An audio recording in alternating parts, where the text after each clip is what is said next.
Assalamualaikum warahmatullahi wabarakatuh. Salam sejahtera buat Sobat Lin Whitening dimanapun berada. Oke, Bim akan lanjutkan cerita Yechen-nya. Tapi seperti biasa, bantu tekan tombol like dan berkomentar juga. Terima kasih sesudah dan sebelumnya. Bab 1156 sampai bab 1160, Suziyu berkata, "Saya ingin kembali dan mencari seorang master untuk meramal, dan melihat apakah dia bisa memberi saya beberapa petunjuk." Suzy Fei tidak bisa menahan tawa.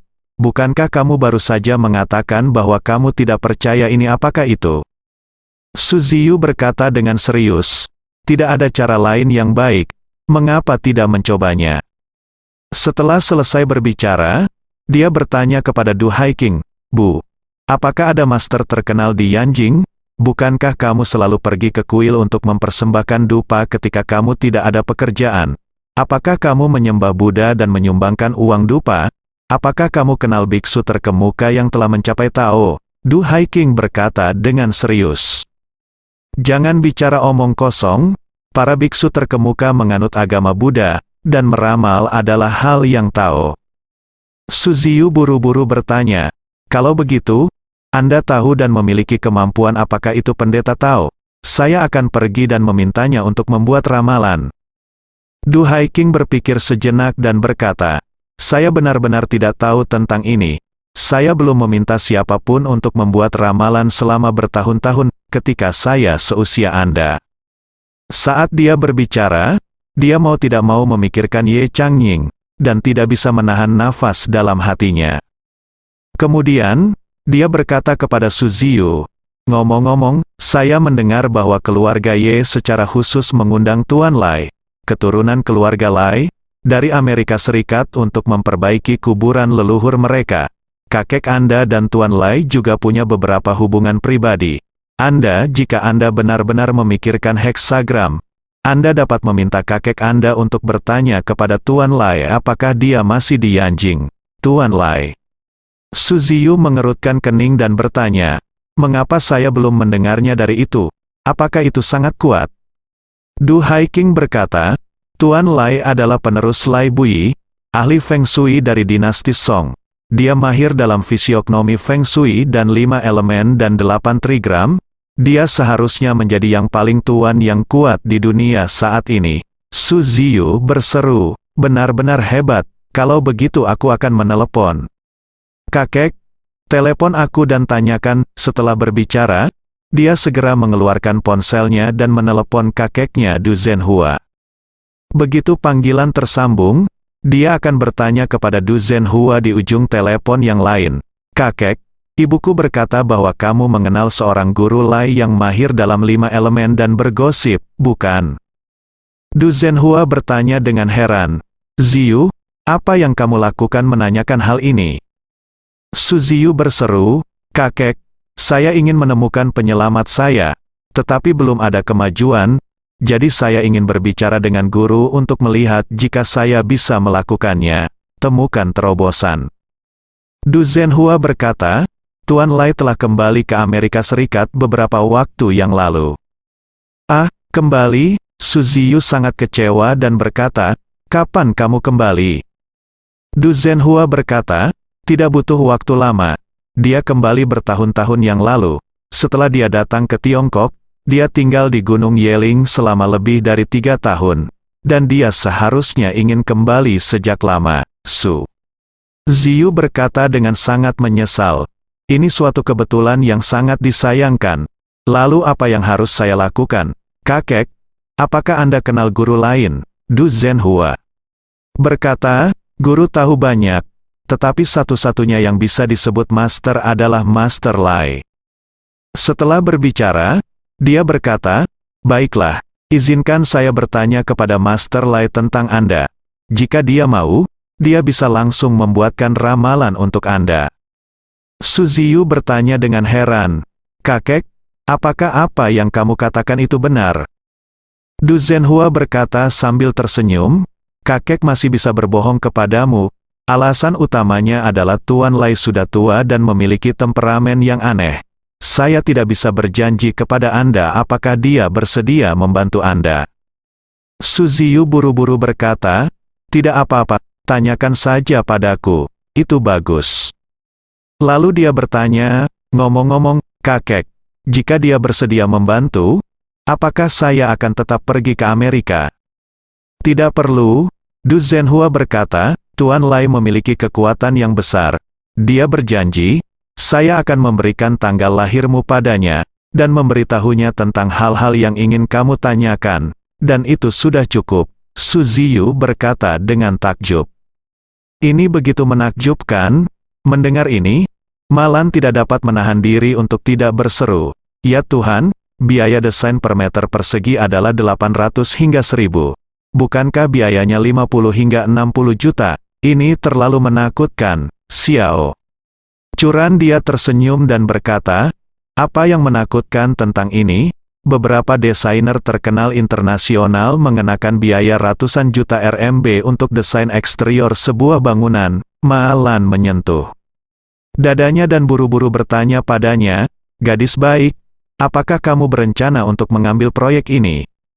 Xiao Curan berkata dengan serius, tentu saja saya ingin mengambilnya, tetapi studio saya tidak sebesar itu saat ini, jadi saya khawatir saya tidak akan mampu bersaing dengan pesaing saya ketika saya mengambil proyek seperti itu.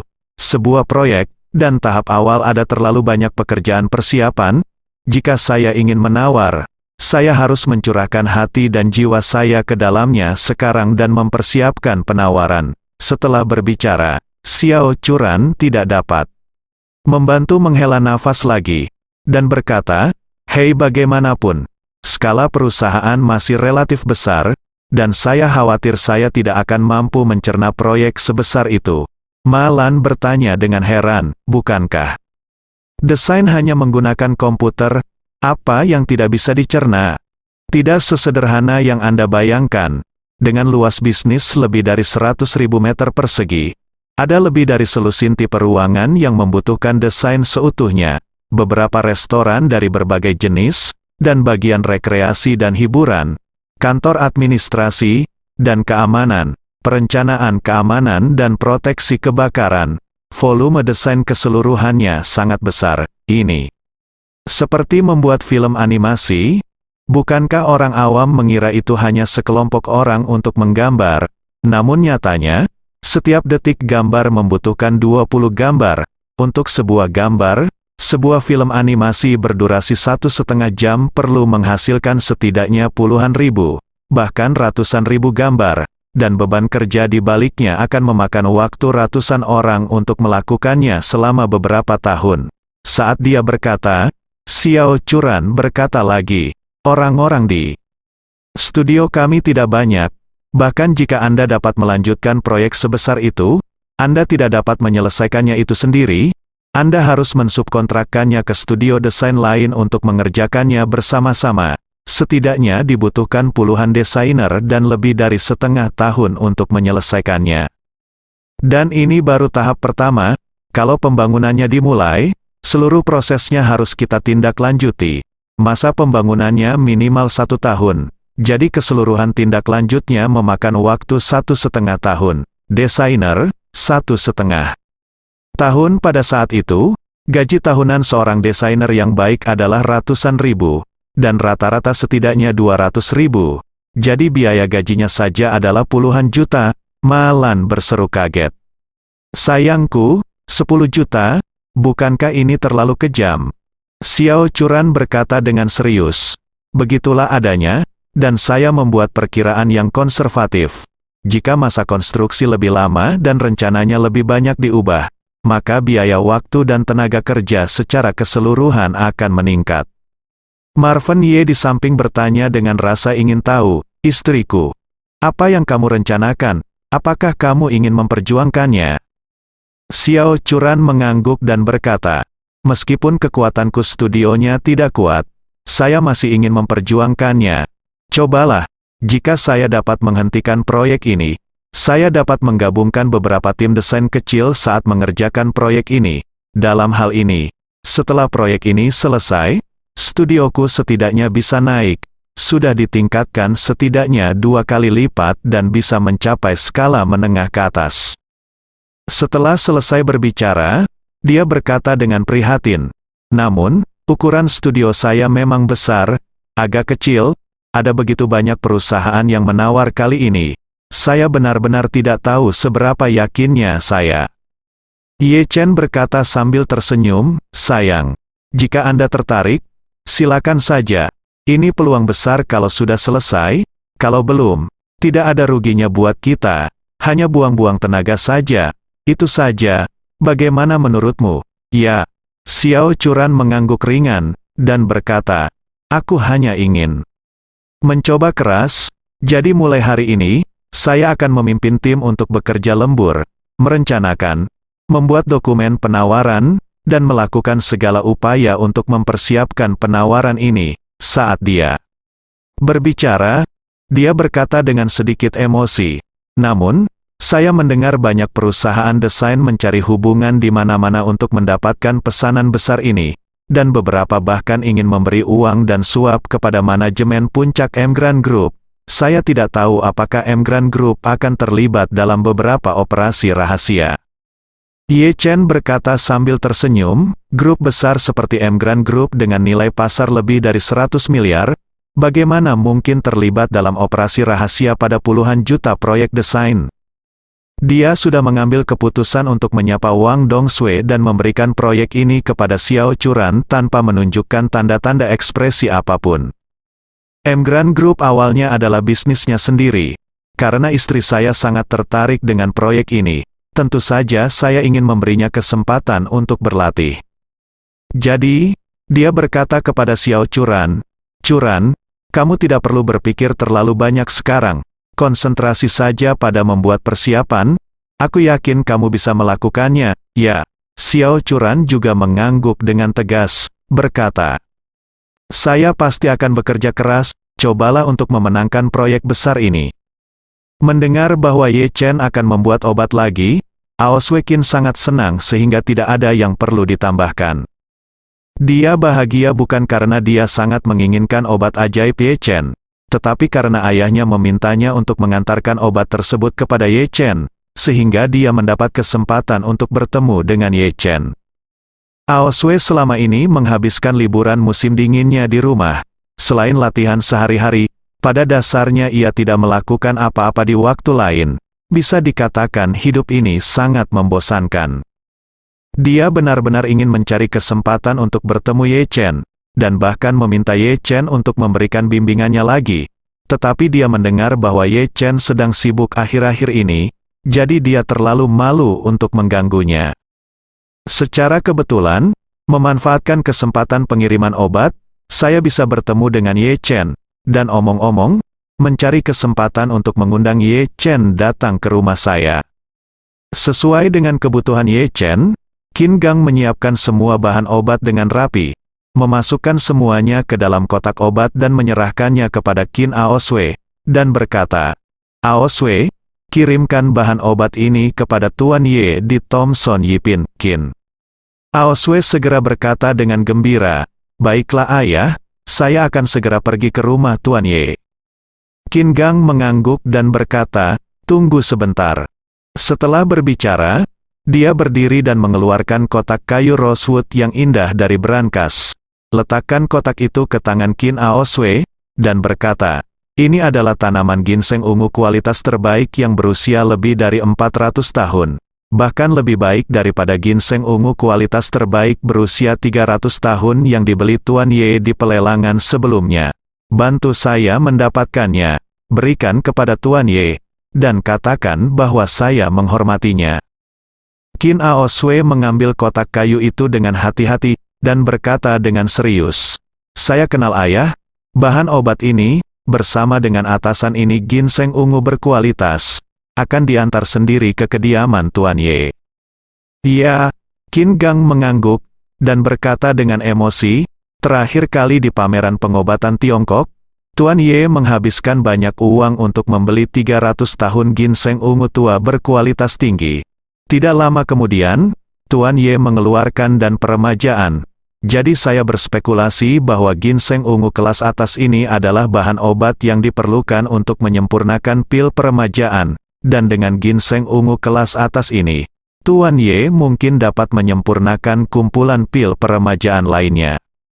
Aosway buru-buru berkata, "Ayah, kali ini saya tidak akan meminta obat kepada Tuan Ye. Terakhir kali Tuan Ye memurnikan obat ajaib, Anda membiarkan saya berani meminta obat kepada Tuan Ye. Saya selalu sangat malu." Qin Gang buru-buru berkata, "Jangan khawatir. Kamu bisa memberikan ginseng ungu berkualitas tinggi ini kepada Tuan Ye kali ini. Dan kamu tidak perlu khawatir tentang sisanya. Saya percaya jika Tuan Ye benar-benar menggunakannya untuk menyempurnakan pil peremajaan. Jika Anda melakukannya, Anda tidak boleh melupakan keluarga Qin kami." Qin Aosway menghela nafas lega dan berkata, "Ayah, kalau begitu saya akan pergi ke sana dulu." "Oke, kamu pergi." Qin Aosway mengemudikan mobilnya keluar pintu, dan bergegas ke Thomson Yipin. Setengah jam kemudian, Qin Aosway tiba di depan Villa Ye Chen. Saat dia membunyikan bel pintu, Malan sedang tidur siang di kamar lantai 3. Ye Chen turun dari lantai 2 dan membuka pintu halaman. Melihat Qin Aosway, dia tersenyum dan berkata, "Aosway, terima kasih telah melakukan perjalanan khusus." Qin Aosway selalu merasa malu. Di depan Ye Chen, sedikit gugup, dia ragu-ragu dan berkata, "Ya, Tuan Ye, bagaimana kabarmu akhir-akhir ini?" Ye Chen tersenyum dan berkata, "Cukup bagus. Mengapa kamu menanyakan itu?" Qin Aosway buru-buru menjelaskan, "Saya mendengar bahwa Anda sangat sibuk akhir-akhir ini, dan kamu bahkan pergi ke Jepang untuk urusan Sister Wanting. Aku khawatir kamu akan terlalu lelah." Ye Chen melambaikan tangannya, "Tidak, hal kecil ini tidak baik untukku. Tidak ada gunanya katakan." "Bagus." Qin Aosway tersenyum manis, dan buru-buru menyerahkan kotak obat dan kotak kayu cendana merah kepada Ye Chen, dan memperkenalkan, "Tuan Ye, di dalam kotak obat ada kotak obatmu. Ayahku sudah menyiapkan semua bahan obat yang kamu butuhkan saat ini, dan kotak cendana merah ini berisi tanaman ginseng ungu kualitas terbaik yang berumur lebih dari 400 tahun. Ayahku bilang dia mendapatkannya secara tidak sengaja, dan berkata ginseng ungu ini pasti sangat bermanfaat untuk kamu. Jadi izinkan aku memberikannya kepadamu." Ye Chen berkata sedikit terkejut, "Ginseng ungu terbaik yang berumur lebih dari 400 tahun. Dari mana ayahmu mendapatkannya? Barang yang bagus." Aosway menjulurkan lidahnya, "Saya tidak tahu tentang itu. Ayah saya biasanya memiliki banyak saluran untuk mengumpulkan obat-obatan, dan banyak pengedar narkoba serta petani dari seluruh dunia memasoknya secara eksklusif. Siapapun yang memiliki obat-obatan berkualitas tinggi, bahan obat akan menjadi yang pertama beri dia waktu untuk memeriksa. Mungkin pengedar narkoba menerimanya dan mengirimkannya." Ye Chen mengangguk, berpikir dalam hati, "Saya makan lebih dari setengah dari 30 pil peremajaan yang saya sempurnakan terakhir kali. Poin yang tersisa, penjualan, dan hadiah pada dasarnya dikonsumsi. Awalnya saya berpikir akan ada peluang untuk menyempurnakannya sedikit lagi, tetapi saya juga tahu bahwa ginseng ungu kualitas terbaik yang berusia lebih dari 300 tahun sulit ditemukan. Jadi saya tidak menemukan kesempatan untuk memperbaikinya." Saya tidak menyangka Qin Gang dikirim ke sini oleh Qin Aosway. Melihat undangan tulus Ye Chen, Qin Aosway mengangguk, dan dengan senang hati mengikuti Ye Chen ke villa. Setelah memasuki rumah, Ye Chen mengundang Qin Aosway untuk duduk di sofa di ruang tamu, lalu mengeluarkan set teh dan membuatkannya sepoci teh. Qin Aosway dengan hati-hati memegang teh Ye Chen, dan berkata, "Ngomong-ngomong, Tuan Ye, saya pergi menemui Sister Wanting 2 hari yang lalu." "Oh?" Ye Chen bertanya dengan rasa ingin tahu, "Ke perusahaannya atau ke dia?" "Rumah, pergi ke rumahnya."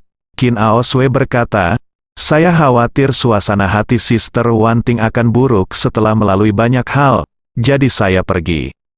Menemuinya di rumahnya, saat dia berbicara, dia teringat sesuatu dan buru-buru berkata, "Ngomong-ngomong, Tuan Ye, keluarga Sister Wanting memiliki seekor anjing Akita, yang sangat murni dan sangat lucu. Saya rasa saya tidak dapat menemukan garis keturunan apapun di Jinling Akita yang baik sekali. Apakah dia mengatakan bahwa temanmu memberikannya?" Ya, Ye Chen berkata sambil tersenyum. Ketika saya berada di Jepang beberapa hari yang lalu, saya membawanya untuk tinggal di rumah teman Jepang, dan rumah teman Jepang itu membesarkannya. Ada beberapa anjing Akita, melihat bahwa ingin menyukainya, saya memberinya satu. Mata Aosue penuh dengan rasa iri, dan berkata, Akita Sister Wanting disebut Xiaoyu. Dia perempuan, saya sudah memberitahunya, saat Xiaoyu besar nanti, biarkan Xiaoyu melahirkan anak anjing, dan berikan aku satu saat itu juga. Ye Chen berkata sambil tersenyum, kalau begitu, kamu harus menunggu setidaknya 1 tahun. Qin Aosue berkata, ini oke, 1 tahun akan segera berlalu. Sudah berakhir. Kemudian, dia bertanya lagi pada Ye Chen, ngomong-ngomong, Tuan Ye, apakah Anda punya waktu hari ini? Ye Chen bertanya dengan rasa ingin tahu, ada apa? Aosue berkata dengan sedikit malu-malu, itu benar. Sejak saya memenangkan kejuaraan melawan Nanako Ito di pertandingan terakhir, saya berada di rumah sepanjang waktu. Saya berlatih keras, tapi saya selalu merasa kemajuan saya lambat. Saya pikir alasan utamanya adalah saya tidak memiliki pelatih senior untuk mengajari saya. Jadi jika Anda punya waktu, saya ingin mengundang Anda untuk duduk di rumah saya dan memberi saya ngomong-ngomong, bimbingannya. Saya tidak tahu apakah itu nyaman bagi Anda, Tuan Ye. Ye Chen berpikir sejenak, dan berkata sambil tersenyum, ini masalah sepele masalah. Bagaimana kalau, setelah saya selesai memurnikan obatnya, saya secara alami akan mengundang semua orang untuk duduk bersama, makan, dan memberikan obat kepada semua orang.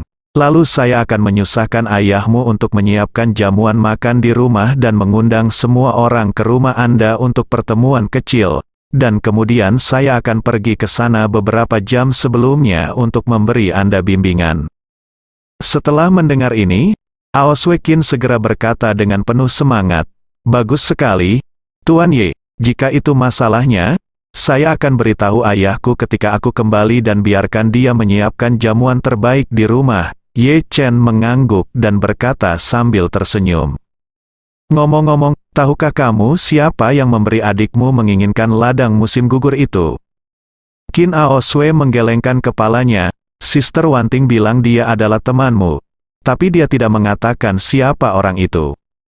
Ye Chen tersenyum dan berkata, itu Nanako Ito yang kamu menangkan dalam kompetisi. Ah, seru Qin Aosue, dan berseru, itu dia. Ye Chen tersenyum dan berkata, ya, itu dia. Qin Aosue buru-buru bertanya, Ye Master, bagaimana cedera Nanako Ito? Dalam kompetisi terakhir, saya tidak mengontrol kemanjuran obat mujarab kamu memberiku dengan sangat baik, jadi aku tidak sengaja melukainya, dan aku tidak tahu bagaimana dia pulih. Dia berkata, Aosue menghela nafas dengan rasa bersalah. Sebenarnya, kekuatan Nanako selalu jauh lebih kuat daripada milikku, dan juara kompetisi itu seharusnya menjadi miliknya. Aku sepenuhnya mengandalkan obat ajaib yang kamu berikan padaku. Tuan Ye, aku hanya meningkatkan kekuatanku dalam waktu singkat. Meskipun aku memenangkan permainan, aku merasa tercela karena menang. Ye Chen melambaikan tangannya, Aosue, tidak ada yang glamor atau memalukan tentang ini. Kompetisi adalah tentang kekuatanmu sendiri dan kendali semua orang atas aturan. Meskipun sebagian dari kekuatanmu ditingkatkan dengan mengandalkan pil, itu juga milikmu kekuatan pribadi Anda. Terlebih lagi, Anda telah sepenuhnya lulus tes doping kompetisi, yang membuktikan bahwa Anda tidak mengambil barang selundupan apapun yang secara tegas dilarang oleh kompetisi. Jadi semua ini sesuai dengan peraturan kompetisi. Setelah itu, Ye Chen berkata lagi, ini seperti teknologi hitam yang digunakan para perenang untuk berpartisipasi dalam kompetisi baju renang bionik kulit hiu, baju renang. Bionik berteknologi tinggi ini dapat sangat mengurangi hambatan para perenang di dalam air, termasuk Phelps perenang Amerika yang terkenal memecahkan 14 rekor dunia dengan mengandalkan pakaian renang hiu hanya dalam 1 bulan, dan Phelps memenangkan lebih dari 20 medali emas Olimpiade sendirian. Tentu saja, Bantuan pakaian renang semacam ini sangat diperlukan. Tetapi tidak ada aturan dalam kompetisi yang secara eksplisit melarang pakaian renang semacam ini. Jadi saya merasa nyaman untuk mendapatkan medali emas. Dan tidak ada yang memalukan. Qin Aoswei mengangguk ringan dan berkata, "Apa maksudmu?" "Saya mengerti." Ye Chen sedikit tersenyum. Kompetisi dimainkan sesuai aturan, jadi Anda tidak perlu memiliki beban psikologis apapun dalam hal ini. Kompetisi internasional, perjuangkan banyak kejayaan bagi negara, Qin Aoswei berkata dengan tergesa-gesa. Tuan yang baik Ye, Aoswei akan pasti berusaha sekuat tenaga di masa depan untuk memenangkan beberapa kejuaraan lagi. Setelah berbicara, Aoswei melihat waktu dan berkata dengan malu-malu, "Tuan Ye, Anda harus melakukan sesuatu sore ini, jadi Aoswei tidak akan mengganggu Anda lagi, tolong jangan lupa apa yang baru saja kamu katakan." Ye Chen mengangguk dan berkata, "Jangan khawatir, setelah aku membuat obatnya, aku akan menghubungi ayahmu." Aoswei mengangguk, berdiri, dan berkata dengan hormat, "Tuan Ye, kalau begitu kamu tinggal, Aoswei akan pergi dulu." Ye Chen juga berdiri dan berkata, "Aku akan mengantarmu pergi." Setelah mengirim Qin Aoswei keluar rumah dan mengawasinya pergi, Ye Chen mengambil bahan obat yang dia kirim kembali ke kamar tidurnya dan Xiao Churan di lantai 2.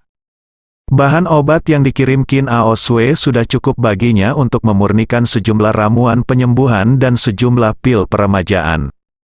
Ramuan penyembuh luka tidak ada gunanya baginya, namun memang sangat efektif bagi orang awam.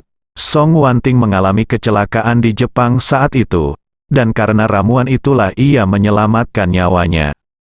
Oleh karena itu, memurnikan sejumlah pil tersebut dan memberikannya kepada Qin Gang, Wang Zhengang, Li Tailai, Si Tianqi, Del, dapat dianggap sebagai pengembalian saya kepada mereka atas hadiah yang mereka berikan bertahun-tahun yang lalu. Adapun pil peremajaan, Ye Chen juga berencana untuk menyempurnakan batch lain. Salah satunya akan diberikan kepada Qin Gang, dan sisanya dapat disimpan untuk keadaan darurat.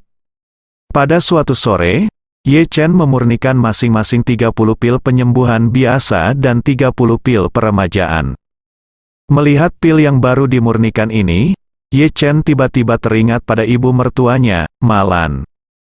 Du Zhenhua terkejut saat mendengar ini, tapi dia tidak bisa menahan kegembiraannya. Dia tidak bisa menahan tawa dan berkata, "Tuan Lai, dikatakan bahwa orang ini dapat membunuh banyak ninja top di Jepang sendirian. Kekuatannya memang luar biasa. Seharusnya normal jika nasibnya menjadi lebih kuat," kata Lai Qinghua sangat serius. Berkata, "Zhenhua, ada banyak orang dengan nasib yang sulit. Jangan katakan apa-apa lagi. Tetapi semua janda di Kefu memiliki nasib sekeras besi. Tetapi nasib naga asli sangat jarang. Jika mereka ditempatkan di zaman kuno, saya tidak berani mengatakan Anda harus bisa menjadi guru 5 tahun ke-9. Setidaknya Anda harus menjadi seorang pangeran dan jenderal.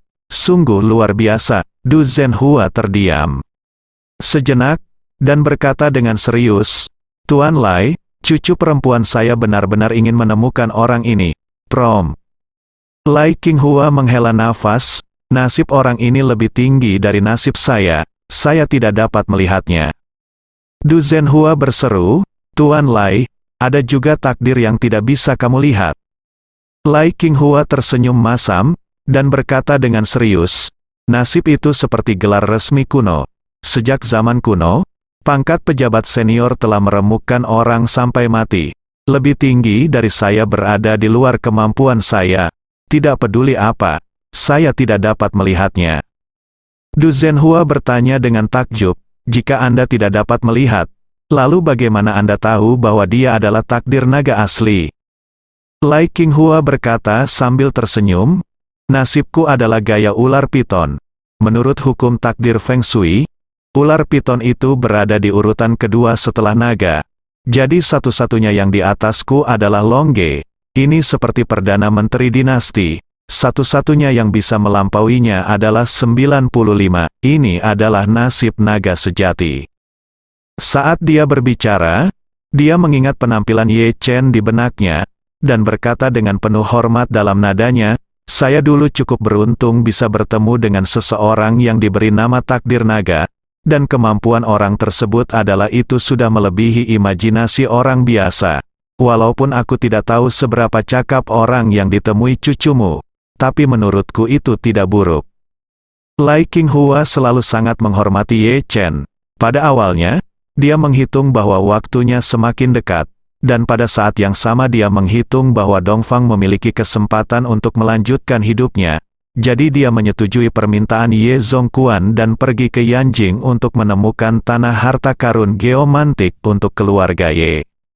Ketika dia tiba di rumah Ye, dia menyadari bahwa Ye Chen berada dalam situasi naga terjebak dangkal. Saat itu, Ye Chen berada di titik terendah dalam hidup dan takdirnya, dan nasibnya tidak sebaik miliknya. Oleh karena itu, dia bisa menghitung keberuntungan Ye Chen. Setelah dia memecahkan kesulitan Longyus soal, nasib Ye Chen meroket, dan sejak saat itu, dia tidak bisa lagi melihat nasib Ye Chen. Saat ini, dia tidak tahu siapa orang yang dicari Su Ziyu. Jadi dia juga dapat menyimpulkan bahwa orang yang dicari Su Ziyu adalah Ordo Naga asli. Du Zhenhua menghela nafas tak berdaya ketika mendengar ini, dan berkata, "Sepertinya cucu perempuan saya harus menghabiskan banyak waktu jika dia ingin menemukan orang ini." Lai Qinghua berkata dengan serius, "Zhenhua, saya tidak merekomendasikan Anda, cucu perempuan terus mencarinya." Du Zhenhua bertanya dengan takjub, "Mengapa, Tuan Lai? Bagaimana Anda mengatakan ini?"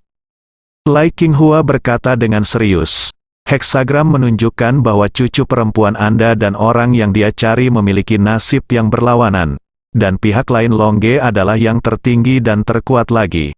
Itu seperti sepeda dan kereta tugas berat berkecepatan tinggi. Jika keduanya tidak bertabrakan, mereka secara alami akan dapat hidup damai. Tetapi jika mereka bertabrakan, sepeda pasti tidak memiliki peluang untuk menang." Mendengar ini, Du Zhenhua tidak bisa menahan diri untuk tidak terkesiap.